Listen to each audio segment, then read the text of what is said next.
Conseguir el sueño americano muchas veces se convierte en pesadilla. Hasta parece un eslogan de tanto escuchar. Lo cierto es que no todos logran al intentar llegar al país de las oportunidades, como nos vende el marketing político. La frontera de Estados Unidos y México está saturada y la administración Biden pues intenta controlarla amparándose en el título 42, una política fronteriza de la antigua administración de Donald Trump que permite a los agentes rechazar a los migrantes con el argumento de que podrían expandir el virus de la COVID-19 a los Estados Unidos. Si la COVID-19 ya no es pandemia, ¿por qué se sigue utilizando? ¿Teme la administración de Biden un colapso en su frontera con la llegada de un mayor número de inmigrantes una vez levantada la norma? Muchas son las interrogantes, pero ¿se han preguntado la génesis de esta ola migratoria?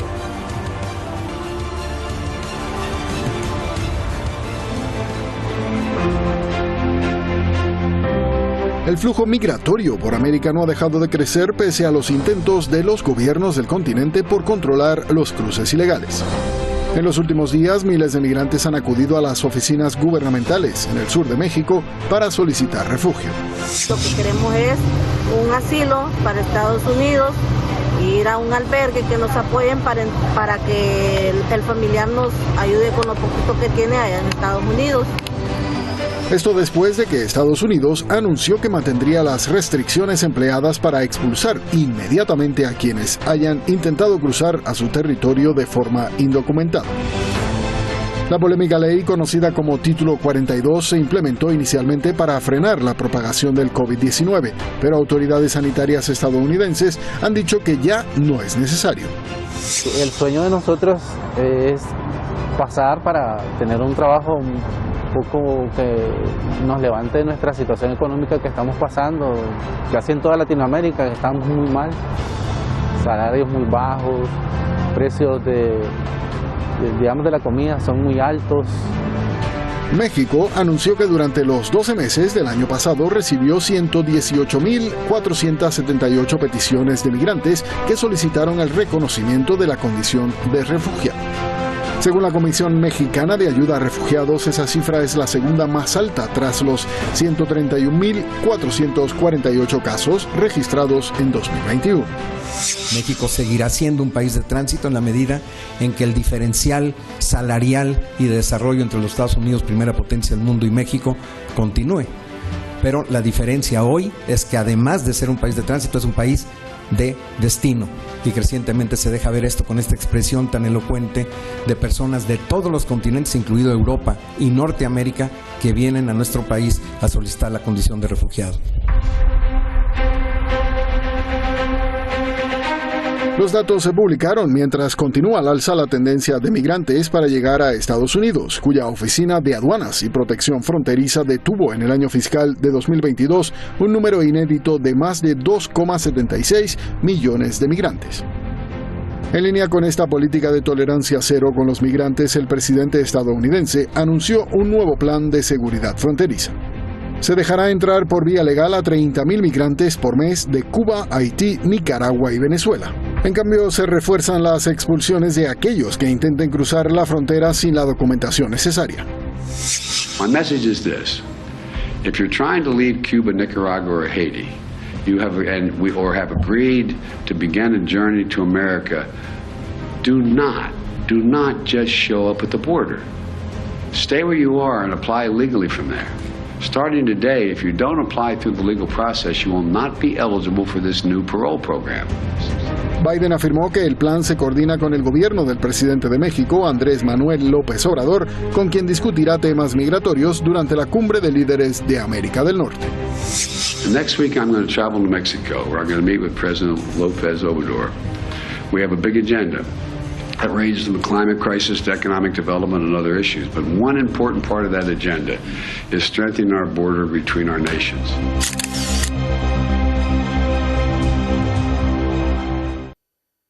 Así las cosas, esta nueva ola migratoria hacia los Estados Unidos, el tema que nos ocupa en la última edición de la semana Detrás de la Razón por Hispan TV. Soy Jaime Joan Batista, en nombre de todo el equipo le agradezco la compañía y ya les presento a los invitados.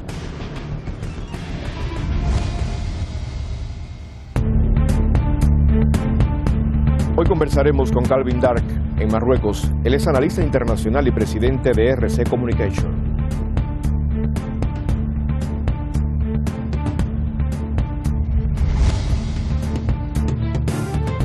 También en Detrás de la Razón, Cecil de León, desde Guatemala.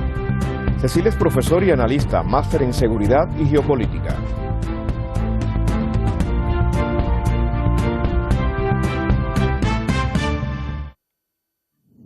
Bienvenido Calvin, bienvenido Cecil a nuestro programa Detrás de la Razón. Un gusto tenerlos por aquí. Saludos. Gracias.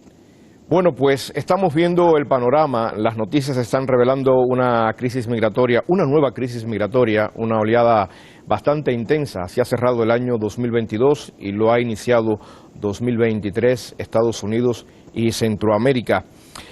Y no se puede discutir que muchas administraciones pues se trazan políticas para tratar de evitar este flujo migratorio, para tratar de disuadir la migración hacia Estados Unidos. Pero, ¿qué falla en esas políticas? Pregunto a Calvin. Sí, lo que falla es que nosotros tenemos un sistema de migración que no funciona. Y como has dicho, no es un problema nuevo de Biden, de Trump, ni de Obama. Es un problema que nosotros hasta el momento no podemos arreglar. Lo que necesitamos en nuestro sistema de migración para que no haya fallas es un sistema con recursos suficientes para aceptar y tramitar las solicitudes de asilo y también una manera de entrar en el país y de hacerlo legalmente que no tarda 2-3 años. Entonces, hasta que tengamos este sistema que funciona, vamos a tener problemas en la frontera y este ciclo continuo, no importa quién sea el presidente. ¿Consideras lo mismo? ¿Cómo no? Creo que aquí hay un interés muy grande de parte de Estados Unidos, no de arreglar el tema migratorio, no de solucionar los problemas migratorios, sino más bien complicarlos, porque en la medida que se complican, pues en el mercado interno de Estados Unidos, especialmente en el campo y en las grandes producciones, la mano de obra indocumentada o irregular es mucho más barata que la obra de mano documentada o regular. Entonces, uno de estos aspectos también es la economía estadounidense y la base, que es la explotación de toda esta mano de obra. Así que vemos que Estados Unidos complica las cosas en función de sus propios intereses, porque además en el tema de migratorio tenemos el tráfico de drogas, es decir, otros tráficos además del tráfico de personas, tráficos de bienes patrimoniales, es decir, patrimonio de los estados, etcétera, etcétera. Así que el problema de la migración envuelve o contiene otros problemas incluso más grandes que a veces no se ven. Ahora, en las últimas noticias se está hablando de lo que ha pronunciado Biden desde la Casa Blanca. Dijo que si se está tratando de salir de Cuba, de Nicaragua, también de Haití, o ha aceptado comenzar un viaje a Estados Unidos, no se presente en la frontera. Biden dice, quédese donde está y solicite legalmente desde allí. Y voy a detenerme en esto porque me resulta un poco contradictorio si analizamos los antecedentes de las políticas migratorias entre Estados Unidos y muchos países latinoamericanos, sobre todo en el caso de Cuba, país caribeño. La vicecanciller de la isla, Josefina Vidal, ha manifestado que Washington incumple desde hace 5 años el acuerdo que se obliga a otorgar al menos 20.000 visas anuales e imponía a los cubanos, hasta hace muy poco, pues viajar a un tercer país para realizar los trámites consulares. Hay que preguntarle a Biden, ¿realmente hay que quedarse donde se está para solicitar legalmente desde allí una visa, un permiso de entrada a los Estados Unidos? ¿Qué piensas tú, Calvin? Sí, lo que Biden está diciendo es lo ideal, es cómo el sistema debe funcionar, porque la mayoría de los estadounidenses quieren que los inmigrantes que están aquí legalmente.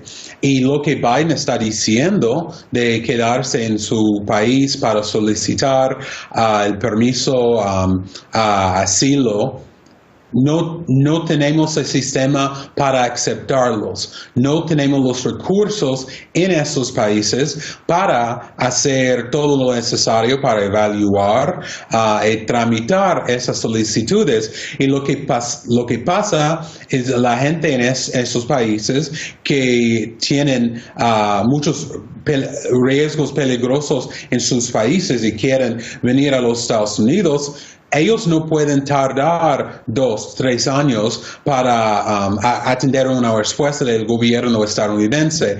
Entonces, lo que Biden está diciendo es lo que queremos de nuestro sistema, pero la infraestructura de ese sistema no existe y no funciona como él dijo en este discurso. Cecil, ¿cuál es tu opinión al respecto? Porque aquí está se deja ver una política también de doble rasero por parte de Estados Unidos. Quédate en casa que te vamos a atender, pero se quedan en casa y tampoco los atienden. No hay que olvidar que los demócratas ofrecieron en las dos oportunidades del gobierno el presidente anterior a Trump, 2 veces en su elección y en su reelección prometió regularizar la situación de los migrantes y no lo hizo. Lo mismo Biden en su campaña electoral, los demócratas le han mentido permanentemente a los migrantes que incluso han votado por ellos, quienes tienen esa posibilidad. Así que no es nada nuevo y sabemos muy bien que no hay nada que esperar de parte de los gobiernos de Estados Unidos, especialmente de los demócratas que han utilizado las necesidades de la población migrante para beneficio únicamente de los blancos, del gobierno blanco de Estados Unidos. A mí me llama la atención que dentro de la triada que Estados Unidos permanentemente coloca como sus enemigos, que son Nicaragua, Venezuela y Cuba, haya agregado a Haití, donde ahora tiene grandes intereses, no de ahora, sino permanentemente. Incluso ha tenido que ver, como se sabe, con la muerte del presidente asesinado en funciones de Haití. Así que me llama la atención que haya incluido dentro de este recurso que Estados Unidos utiliza para fomentar la migración dentro de los países que considera sus enemigos. Sí, porque Estados Unidos ha dicho que dejará entrar por vía legal a 30.000 migrantes por mes procedentes de Cuba, de Nicaragua y de Venezuela. Evidentemente es un trío que no tiene para nada buenas relaciones con el gobierno de los Estados Unidos y claro, ha incorporado a Haití. ¿No será una cuestión de lavar la imagen, de decir, bueno, sí, o sea, no es por esto? ¿Qué tú crees? También, pero también tiene intereses para, digamos, seguir controlando o en todo caso controlar la política interna de Haití. Ese es parte del interés también, pero también las redes que dentro del mismo gobierno y dentro de los mismos estamentos políticos alimentan y funcionan son las redes de tráfico de seres humanos, y de ahí es el interés también de ellos de controlar la migración, de realizar una migración, como dicen ellos, y entre comillas, ordenada. ¿Qué significa ordenada?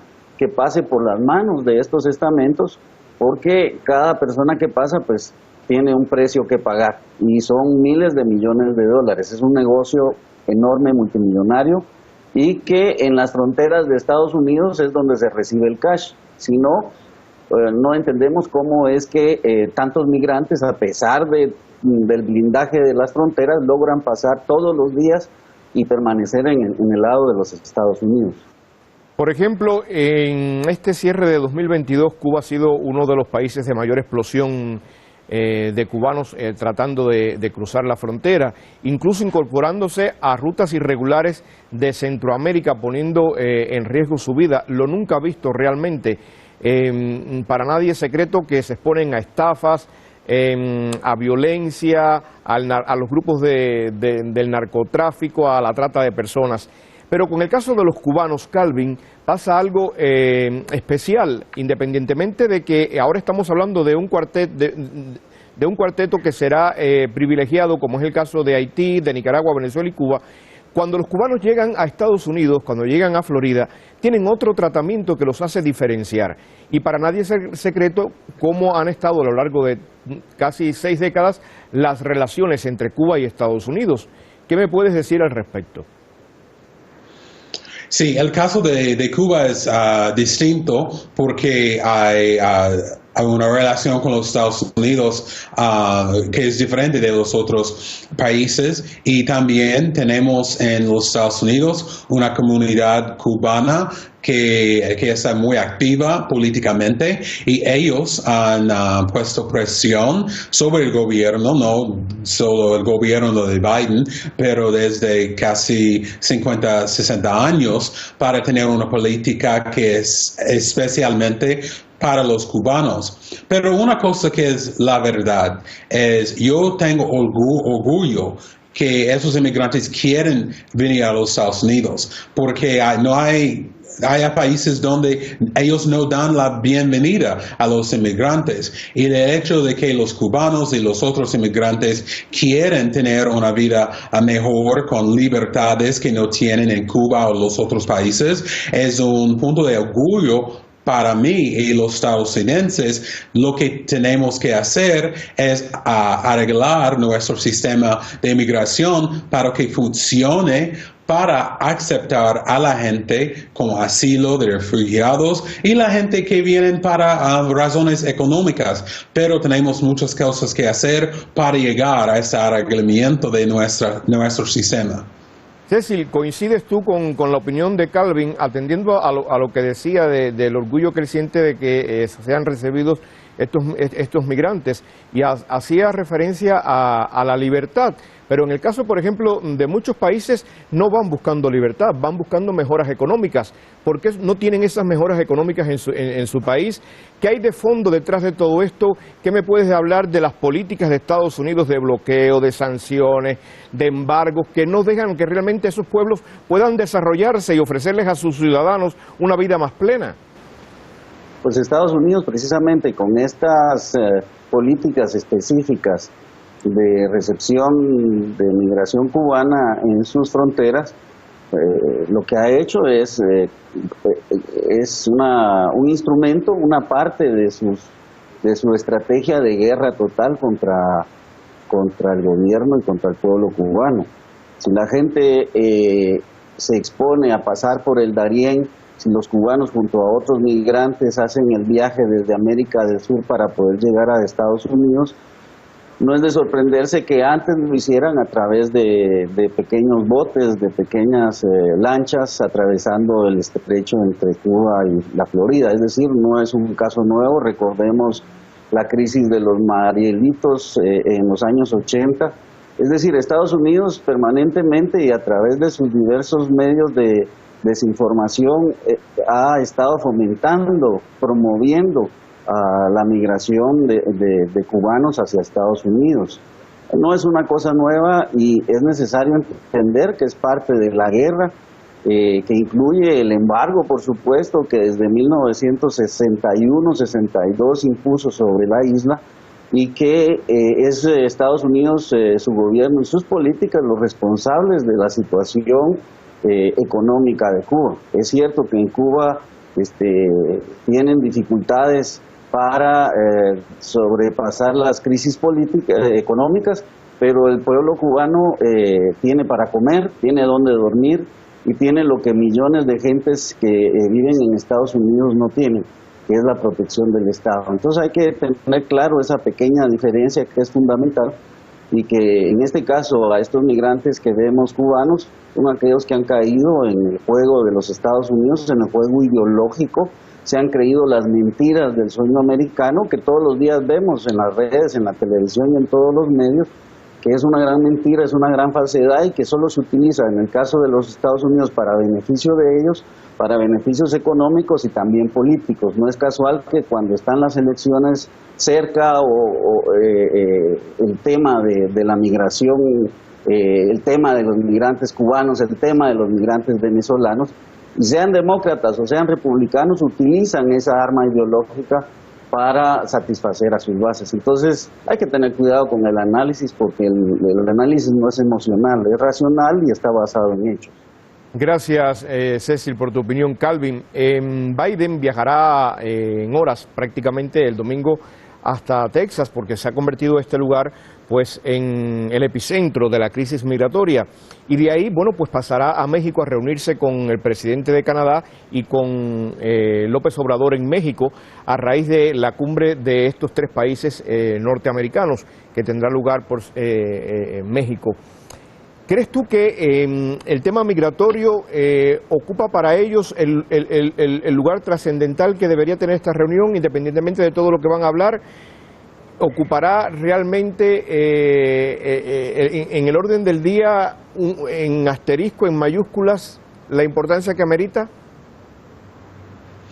Sí, lo que va a pasar es muy importante que los migrantes que quieren venir a los Estados Unidos, que ellos sepan que Biden, por ejemplo, no tiene soluciones en este momento para arreglar nuestro sistema de inmigración, pero lo que él quiere hacer es mucho mejor de lo que los republicanos quieren hacer ahora que ellos tienen el control en la Cámara de Representantes. Lo que quiero decir es Biden quiere dar la bienvenida a los migrantes legalmente. Los republicanos no quieren que vengan los migrantes, no importa el país, no importa lo que ocurre en sus países de origen. Entonces es muy importante que de los dos, los demócratas son mucho mejores para los inmigrantes. Y de hecho, esta visita de Biden en la frontera en Texas, eso va a ser un regalo para los republicanos, porque ellos han dicho durante 2 años que este problema migratorio que tenemos, que Biden no está llamando atención, no está dando soluciones, y ellos quieren una imagen, una foto de Biden ahí con los inmigrantes en fila en la frontera para avanzar sus campañas políticas para 2024. Entonces, espero que ellos van a tener conversaciones con soluciones a largo plazo, pero es una maniobra para relaciones públicas que va a utilizar los republicanos. México pudiera convertirse en el muro de contención, Cecil. De hecho, bueno, ya viene funcionando así hace un buen tiempo. No olvidemos el inicio de AMLO y las relaciones entre Estados Unidos y México, cuando se hablaba de esto y entre las condiciones que se ponían. Muy brevemente, ¿crees tú que México pudiera afrontar esta situación que viene desde Estados Unidos? Yo creo que el problema realmente está en Estados Unidos. Esta visita, por ejemplo, de Biden a Texas no es tanto el tema de la migración cuanto el peligro mismo de una separación de Texas. No olvidemos que en el fondo también está el tema de la independencia o de la separación de la federación y una crisis como se ha estado argumentando y sobre todo enfocando en Texas puede servir perfectamente como pretexto para crear una crisis mucho más grande a nivel federal. Creo que por supuesto México está cargando con el gran problema, pero el problema de México es que repite y en todo caso defiende los intereses que Estados Unidos les impone en el tema de la migración. Los mexicanos se quejan con toda la razón del trato que reciben en Estados Unidos o en su viaje hacia Estados Unidos, pero todos los migrantes que pasan por México también reciben de parte de las fuerzas de seguridad de México el mismo trato. Entonces, pero también es un problema para México administrar, no solo ya su conflicto interno, la violencia y los demás problemas sociales, sino que además tiene que responder al papel que Estados Unidos le ha impuesto y le está imponiendo en este tema. Gracias, no olvidemos Cecil. Gracias por tu comentario. Se me acaba el tiempo, tengo que cerrar el programa y con él la última edición de la semana. Gracias a Calvin Dark y a Cecil de León por acompañarnos este viernes. Un abrazo desde Teherán. Buen fin de semana. Buen día. Biden viaja el domingo, ya lo había dicho, viaja el domingo a Texas, donde se registran récord de llegadas de migrantes. Esto ha convertido el lugar pues en el epicentro de la crisis. Y a partir del lunes aborda la problemática con sus homólogos de México y de Canadá. Ojalá y Biden no olvide en esa cumbre de los países de América del Norte cuestionarse las políticas de sanciones, de bloqueos, de embargos, de saqueos e injerencia de Estados Unidos en la soberanía de los pueblos, que también genera, entre otras cosas, estos desplazamientos hacia Estados Unidos. Gracias por acompañarnos. Feliz fin de semana. El lunes volvemos por Infante.